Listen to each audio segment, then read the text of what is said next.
नमस्कार विद्यार्थी मित्रांनो, तुमचं स्वागत आहे जय हिंद पाठशाला या यूट्यूब चॅनलमध्ये। सध्याला आपण Indian polity line to line अभ्यासत आहोत, ज्यातला तिसरा धडा आहे राजघटनेची प्रमुख वैशिष्ट्ये, जो आज आपण अभ्यासणार आहोत। चला तर मग सुरुवात करूया आजच्या व्हिडिओला। तत्पूर्वी जर तुम्ही आमच्या चॅनलवर नवीन असाल, चॅनलला सबस्क्राईब करा, जास्तीत जास्त गरजू मित्रांपर्यंत शेअर करा आणि हो, व्हिडिओ आवडल्यास लाईक करायला मात्र विसरू नका। राजघटनेत समाविष्ट असलेले विषय व आशय या दृष्टीने भारतीय राजघटना एकमेव अद्वितीय आहे। जरी जगातली जवळजवळ सगळ्या राजघटनेतून काही भाग घेऊन बनविले असली तरी इतर देशांच्या राजघटनेपेक्षा वेगळी अशी भारतीय राजघटना काही प्रमुख वैशिष्ट्ये आहेत। सन 1949 मध्ये स्वीकृत केलेल्या राजघटनेच्या मूळ वैशिष्ट्यात अनेक दुरुस्त्यामुळे, विशेषतः 7व्या, 42व्या, 44व्या, 73व्या, 74व्या, 97व्या दुरुस्तीमुळे मोठे बदल झाले आहेत, हे सुरुवातीलाच नमूद केले पाहिजे। राजघटनेच्या विविध भागात केलेल्या अनेक व महत्त्वाच्या बदलामुळे 42वे घटना दुरुस्ती अधिनियम 1976ला लघु राजघटना म्हणजेच मिनी कॉन्स्टिट्यूशन म्हणून ओळखले जाते। तथापि कलम 368 अंतर्गत संसदेत असलेल्या कायदे करण्याच्या अधिकारांतर्गत राजघटनेची मूळ चौकट किंवा संरचना बदलता येणार नाही, असा निकाल सर्वोच्च न्यायालयाने केशवानंद भारती खटल्यात दिला असल्याने संसद घटनेच्या मूलभूत चौकटीस धक्का पोहोचू शकत नाही, हे लक्षात घेणे अगत्याचे आहे। घटनेची प्रमुख वैशिष्ट्ये। सद्यस्थितीमध्ये राजघटनेची प्रमुख वैशिष्ट्ये पुढीलप्रमाणे। सर्वात विस्तृत लिखित घटना। राजघटनेचे अमेरिकेच्या घटनेप्रमाणे लिखित राजघटना आणि ब्रिटिश घटनेप्रमाणे अलिखित राजघटना असे वर्गीकरण केले जाते। भारताची राजघटना ही जगातील लिखित राजघटनेपैकी सर्वात विस्तृत राजघटना आहे। ती खूप सर्वंकष व तपशीलवार आहे।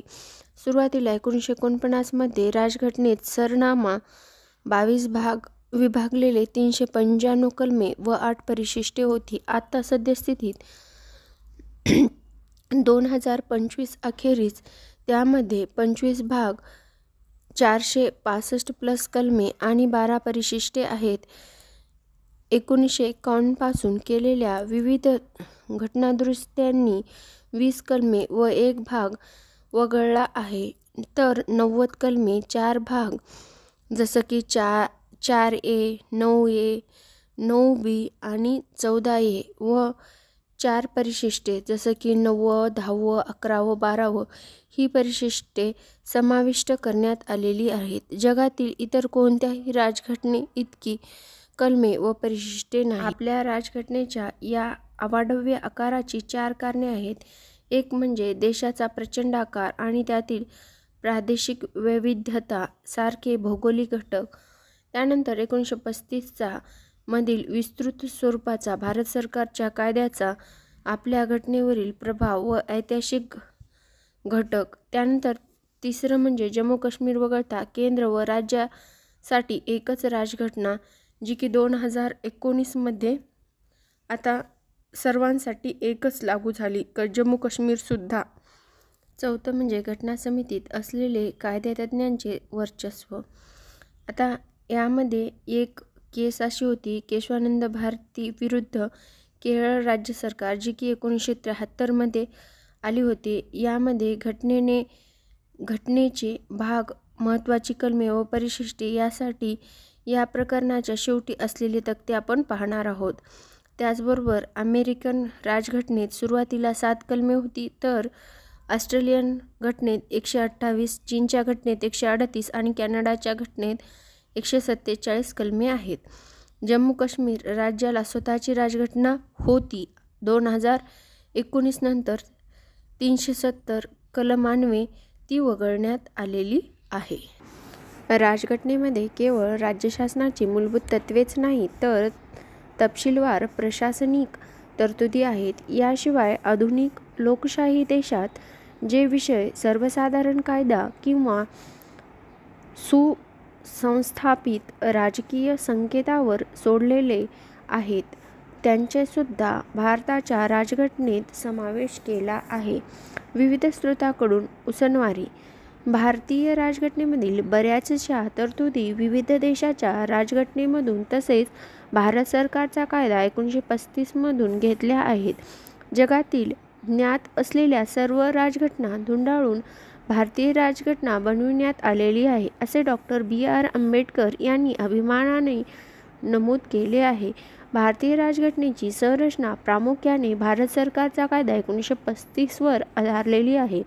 राज्यघटनेतील तात्विक भाग, मूलभूत अधिकार आणि राज्यधोरणाची मार्गदर्शक तत्त्वे हा अनुक्रमे अमेरिकेच्या व आयर्लंडच्या राज्यघटनेतून प्रेरणा घेऊन बनविला आहे. राज्यघटनेतील राजकीय भाग, मंत्रिमंडळाच्या सरकारचे तत्त्व आणि कार्यकारी विभाग व विधिमंडळ यामधील संबंध मुख्यतः ब्रिटिश राज्यघटनेवर आधारित आहे. घटनेतील इतर तरतुदी कॅनडा, ऑस्ट्रेलिया, जर्मन स्वायत्त समाजातील प्रजासत्ताकाचे संघराज्य, सध्याचा जो रशिया आहे त्याचा, फ्रान्स, दक्षिण आफ्रिका, जपान इत्यादी राज्यघटनेतून घेतल्या आहेत. राज्यघटनेवर भारत सरकार अधिनियम 1935 चा सर्वात महत्त्वाचा प्रभाव आणि त्यातील महत्त्वाचा भाग आहे. संघराज्यीय रचना, न्यायसंस्था, राज्यपाल, आणीबाणीविषयक तरतुदी, लोकसेवा आयोग आणि बरेचसे प्रशासकीय तपशील या कायद्यातून घेतले आहेत. राज्यघटनेतील अर्ध्याहून अधिक तरतुदी 1935 च्या कायद्याप्रमाणे किंवा त्याशी मिळत्या-जुळत्या आहेत. त्यानंतर दृढता आणि परिवर्तनीयता यांचा समन्वय. राज्यघटनेची दृढ किंवा ताठर आणि परिवर्तनीय किंवा लवचिक असे दोन वर्गीकरण केले जाते. अमेरिकेसारखी दृढ राज्यघटनात दुरुस्ती करण्यासाठी विशेष प्रक्रियेची आवश्यकता असते. परिवर्तनीय किंवा लवचिक राज्यघटनेमध्ये मात्र सामान्य कायद्याप्रमाणे दुरुस्त्या करता येतात. उदाहरणार्थ, ब्रिटिशची राज्यघटना. भारताची राज्यघटना ताठरही नाही व लवचिकही नाही, तर त्यामध्ये दोघांचा समन्वय साधला आहे. कलम 368 मध्ये घटनादुरुस्ती पद्धत नमूद करण्यात आली आहे. घटनादुरुस्तीच्या विषयाची 2 गटात विभागणी करण्यात आली आहे.